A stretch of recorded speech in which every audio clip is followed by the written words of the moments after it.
Það er búið að hóa kvennalandsliðinu saman enn ferðina, verkefnið framöndan í Færeyjum. Jóhannes Lange hérna hjá mér, ætlar að ræða þetta með mér fyrir að fyrsta valið. Jú, ég held að valið hafi bara verið nokkuð gott, sko. Og þú veist, núna í fyrsta skipti í langa tíma erum við að geta valið úr okkar sterkustu leikmönnum. Það sem að, þú veist, hefur verið undanfarið. Það hafa alltaf verið, þú veist, einhverjar 1, 2, 3 sem hafa verið meiddir, en núna sýnist mér að allir okkar stærstu og sterkustu leikmenn séu til reiðubúnir. Það er kannski svona ákveð bara lúxusvandamál sem að nýju þjálfarar svona fá að geta valið úr, byrja allar að velja úr okkar sterkustu Já, það skiptir öllu máli og það er líka bara fyrir þá að geta fá þetta tækifæri til þess að sjá okkar bestu leikmenn í aksjóni heldur að vera kannski og mynda sér skoðun út úr því heldur en að vera kannski svona framöttir kannski verkefni alltaf að vanta 1, 2 skilur og kannski vera þá ekki með raunverulega styrk liðsins í huganum. Ef við berum þetta lið svona saman við þessi lið sem við erum búin að sjá undanfarið á móti það sem við töpum undankeppni á móti Frökkum og Þjóðverjum í leik þar á undan. Þetta er svona sterkari hópur af því leitinu við höfum fleiri mannskap að velja úr. Samt erum við þarna að, það vantar pústa þarna finnst manni. Þú veist, það er engin Ramúne, engin Anna Úrsula, ef við tökum bara til dæmis þær 2. Já, það er kannski svona kemur kannski helst út af því að það náttúrulega hafa ekkert verið með, þú veist, svona fram í október. Þú veist, Anna Úrsula náttúrulega var búin að hætta eða allavega einhverju pásu. Byrjuður hún aftur í október. Ramúne náttúrulega var að glíma við í allt sumar þessi höfuðmeiðsl og mátti svo sem gat ekkert byrja að æfa fyrir þarna undir mánaðamótin í október. Erum við kannski að sjá að hún sé bara detta út úr liðinu? Já, svo er það svo aftur spurning, sko, hvort það sé kannski komið svo tímapunktur að aðrir taka við því kefli, skilur, og hvort það líka bara hennar vegna, kannski treystir hún sér ekki í það heldur að vera í öllum þessum alþjóðlega bolta og öllu því og auknu æfingarálagi sem fylgir að vera í landsliði. En hvað er þessi staða, vinstri skyttan? Man svona sýnist svona fljótlega og þetta sé kannski svo staða sem að við erum kannski veikastir. Já, vinstri skytta, við sem erum alveg í þokkalegum málum, þú veist, mér finnst líklegt að þó ég sé, veit ekki, en svona með hvaða leikmenn eru hérna í hópnum, þá finnst mér líklegt að hann sé að hugsa Hrafnhildi Hönnu sem vinstri skyttu. Hann er með Karen. Sem það leikið hérna. Já, hann er með það með Karen hérna og svo er hann með Evu Björk Davíðs sem myndi telja frekar sem hann hugsið þá sem beina miðjumenn. Og svo náttúrulega erum við með hérna, þú veist, í þessum, þú veist, hóp sem að Sunna Jónsdóttir getur klárlega spilað vinstri skyttu og svo erum við náttúrulega með þar á bak, við erum með Helenu sem er, þú veist, ekki, þú veist, hún er að æfa með liðinu en ekki í svo lokahóp, Ragnheiður Júlíusdóttir, Huldu Dags, þannig að svona til framtíðar þá kannski þá þurfum við kannski ekki að kvíða neina svakalegu í vinstri skyttu. Rakel komin inn í hópinn? Rakel komin inn í hópinn, ég hugsa hennar hlutverk sem frekar hugsa sem varnarhlutverk. Svona ef ég ætti að giska á það og það er svona kannski það sem hún er búin að spila svona megninu til í Stjörnunni þannig lagað og það er náttúrulega líka að spila í sókn en ég myndi halda það að hugsunum með því að fá hana inn er að fá reynslu og hjálpa til varnarlega. Manni fannst fara rosalega mikið úr þegar bæði Florentína, Stansju fyrir markinu og Íris Björk. Já, ekki spurning. Það er staðreynd að við erum í dálítið vandræðum með markvörslu en ég hins vegar er bjartsýnn á þetta í ljósi þess að Guðrún Ósk er náttúrulega í feiknarformi og búin að spila þessa deild hérna fyrir áramót sko bara mjög vel og hún ætlar sér greinilega stóra hluti í þessu og það sést bara á því hvað hún er í góðu standi. Þannig að ég er bjartsýnni heldur en ég oft verið með við stöðuna. En samt sko allt öðruvísi markvörður en bæði Íris og Flóra. Ekki spurning og þú veist og við fáum svo sem aldrei þú veist þannig markvörn aftur að sérstaklega þá tala eins og Flóra og Flóra er alltaf kannski svona einstæmi þar sem að hún er alltaf miklu hærri heldur en kannski þeir markmenn sem við erum að venjast í íslensku deildinni og með allt öðruvísi skóla á bakvið sig þannig að þú veist það er kannski ósanngjarnt líka með það saman. Ef við færum okkur aðeins í skyttuna hinum megin hægri skyttuna við erum að fá rosa góða fréttir að Birna Berg sé að spila vel í meistaradeildinni og væntanlega þá í sínu félagsliði í sínu landi. Þar erum við að fá manneskju inn klárlega sem búin að vera meidd og við höfum lítið séð spila Já, landsleiki. báðar eiginlega, það er svona bæði Rut og Birna hafa verið að glíma við, Birna kannski með svona stærri meiðsli þannig lagað, náttúrulega fer í gegnum þessi krossbandameiðsli, en Rut hefur alltaf verið svona undanfarið ár, verið kannski með svona einhver smá meiðsl hér og þar og hefur kannski ekki náð að beita sér alveg 100% í þeim leikjum sem hún er að spila. En hún er að koma upp, en reyndar á hún að glíma við einhver smá höfuðmeiðsl núna skilst mér, eða þess hún kom að því fréttir í vikunni að hún er ekki búin að spila fullu í Danmörku út af einhverju höggi sem hún fékk. Þannig að ég veit ekki hvernig staðan á henni en klárlega með Birnu þar sem að hún er bara komin í feikna gott spilform og er að spila núna bara alþjóðlegan bolta á háklassa og það er svona stærsti munurinn frá því hefur verið undanfarin ár. Höfum við einhverja stelpur þetta heima í deildinni sem geta bakkað hann upp ef hún lendir í einhverju smávægilegum meiðslum eða þarf að sýna hvíld eða er það bara Rut og Birna? Nei, sko, þá er það bara hins vegar... Ég sé að Thea er þarna.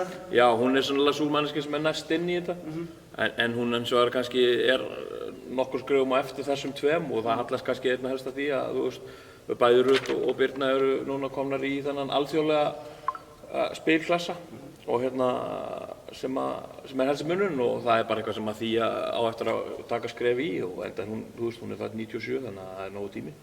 Við förum inn á línuna, þar það vera mjög einfalt, það er bara Arna Sif og Hildi Gunnur. Já, það er svona, þeir línumenn sem hafa bara verið þetta undanfarin ár og svo hefur verið annað húsalega verið, það hafa verið svona þær 3 ár, ég meina undanfarin 5-6 ár, þannig að þetta eru þeir okkar allra sterkustu línumenn og það er ekkert, ég held að það sé því miður það er langt í næsta línumann. Já, en ég meina þær 2 eru bara...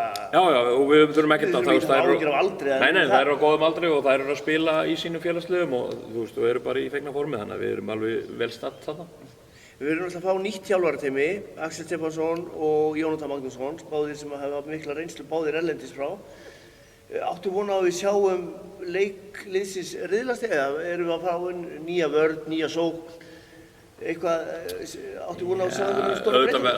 Nei, ég hugsa að verða ekki stórar breytingar í einhverju taktík eða þannig. Auðvitað koma nýjir menn alltaf með einhverju nýjar áherslur og sóknarlega en liðið hefur svo sem verið að spila margar útfærslur á varnarleik þannig lagað þegar undir stjórn Ágústar og Einars. Þeir hafa verið að spila 6-0, þeir voru farnir í 5-1 og þeir voru að reyna alls konar útfærslur en sóknarlega auðvitað koma kannski einhver ný kerfi og allt það. En ég, kannski fyrst og fremst breytingin að við nú erum við að stilla upp okkar allra sterkasta lið og auðvitað verður einhver breyting á nálgun og svona verkefni og hann hefur svo sem alveg gefað það út hann Axel hann ætlar að nýta sína reynslu og sem er bara sjálfsagt og eiginlega bara eðlilegt að hann ætlar að nýta sína reynslu úr norska umhverfinu. En nú er þetta hópur sem hefur spilað lengi saman eða þó þekkjast og ein hafi dottið út þarna lengi. Hvaða vörn finnst þér til dæmis bara að þetta landslið eigi að spila?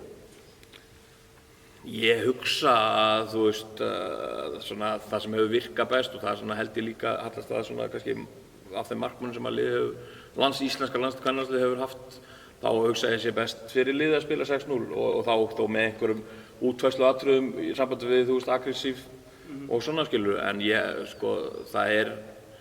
það hefur oftast verið betra fyrir okkar markmenn að fá þá skot lengur út af vellinum heldur en kannski í þessu 6 metra skot sem að koma þá frekar eða út að svona spila einhvers konar 5-1 eða 31. Sóknarleikur liðsins hefur verið náttúrulega bara hræðilegur í það sem við séð síðar til þess. Mótið Þjóðverjum þar sem að bara lykilmenn og annað sem að það áttu bara mjög slækan dag. Það hallast kannski líka að því að við höfum ekki verið með okkar bestu leikmenn og við höfum það hefur verið að kalla inn svona hinn og þessa til þess að prófa og liðið hefur einhvern veginn ekki náð að smella saman og það gerist þá yfirleitt og þá bitnar það á sóknarleikum þar sem að er gríðarlega mikilvægt að fólk þekki hvort annað og er vel samstillt. Hornamennirnir við erum mjög vel sett þar. Já, og sérstaklega hægramenn. Það er gríðarlega mikilvægt að fá Þórey Rósu aftur inn, þar hún er komin inn aftur eftir barneignir og það er virkilega sterkur leikmaður og er búinn að spila lengi í Noregi og það er gríðarlega mikilvægt fyrir liðið að fá hann aftur inn. Vinstramein erum við kannski í aðeins verri málum, við erum búin að missa svolítið þar út, við missum, fyrst í öllu þessu ferli, 5-6 ára, þá við missum Dagný og svo missum við núna Ástu Birnu og Unnur Meidd og eftir situr, ekki illa meidd þetta, en þá Steinun svona kannski raun, Steinun Hansdóttir, hún kannski svona raun eini hornamaðurinn, þó ég hugsa sko að Lovísa Thompson sé ætlað að leysa þar hlutverk eitthvað af. Hún fari inn í hornið? Já, nú ég bara að giska, ef ég horfa á hópinn þá finnst mér að það sé svona, hún sé maður númer 2 þarna inn í vinstra horninu, þó hún getur svo líka verið að leysa eitthvað fyrir utan, en þá held ég svona að ef ég ætti að velja einn hérna af þessum sem væri þá númer 2 í vinstra horninu, þá væri það væntanlega Lovísa. Hann þarf ekki að vera svona, Axel og Jónatan þurfa ekki að vera með einhverja mikla tilraunastarfsemi, þeir fá bara gríðarlega gott lið í hendurnar, allar heilar. Næsta verkefni þessi forkeppni í Færeyjum. Þetta á að við eigum að fara þarna upp bara beint. Ekki hægt að setja það sem kröfu? Jú, ef við horfum á hópinu á það og ljósið sem við erum búin að tala um að við séum með okkar sterkasti liði langa tíma að auðvitað eigum við að gera kröfu og það liðið fara áfram. Þetta sko Færeyjar og Makedónía. Já, ég svona helsta spurningamerkin að Austurríki virðist vera einhverju uppleið núna, þeir voru í smá öldudal en þær virðist vera að koma upp núna og svo Makedónía þannig að maður veit í raun og aldrei hvernig þær eru þegar þær koma til leiks. Þær geta verið mjög sterkar en það samt kannski svolítið núna undanfarin ár hafa verið frekar á niðurleið þar sem líka deildin í Makedóníu aðeins á niðurleið þannig að það eru bara eitt lið þar sem Vardar og það megin byggt upp af erlendum leikmönnum. Þannig að Makedónía í greinilega smá lægð og það ætti að vera okkar kostur og svo Færeyjar, við erum nú alltaf þannig, við krefjumst alltaf sigurs á Færeyjar þó við vitum aldrei hvernig liðið það sem spila. Það að missa mikið af leikmönnum alltaf út núna á síðustu, bara rétt fyrir mót. Já, en ég myndi hugsa að við ættum að vera eitt af 2 efstu liðunum í þessu riðli. Sko Axel talaði það þegar hann tekur við liðinu og að ræða um einhver fjölmiðlamenn eftir að ljóst að hann orðinn landsliðsþjálfari, að hann segir þetta lið það á bara að vera eins og var hérna fyrir nokkrum árum bara áskrifundur að þessum stórmótum. Já, en það... Hvenær getum við ætlast til þess þá? Ég held að við getum aldrei ætlast til þess að því miður að kvennalandsliðið verði áskrifandi að mótum og við ættum raun og aldrei að ætlast til þess að einhver lið sé áskrifandi. En það alveg ljóst að við erum, það hjálpar okkur náttúrulega að ef við komumst inn á mótin þá lendum við ofar í styrkleikaröðum og þá þurfum við ekki að fara í gegnum svona forkeppnir eins og núna. Og við gætum lent á móti mjög sterkum andstæðingi í svo play-offinu fyrir HM af því að við erum það neðarlega í styrkleikaflokk, af því að við þurfum að fara í gegnum þetta. En samanskapið það kostur að innan nokkra ára, ég held að gott að sé næsta eða sennilega þar næsta, þá fjölgar liðunum úr 16 í 24. Þannig að þá ætti að vera meiri möguleiki.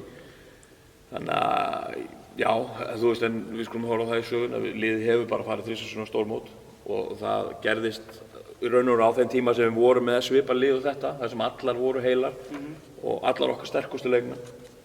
Og ég hugsa að síðast, það hreinlega bara þannig að síðast sem við höfðum þennan hóp allan kláran var sennilega í kringum Serbíu 2012. Síðan þá í þessi 4 ár hefur alltaf verið einhver svona smávægileg meiðsl einhvers staðar. Er þetta of stór krafa að fara inn á HM núna? Það eins og ég hef svo sagt að það veltur rosalega á því að móti hverju lendum í play-offinu.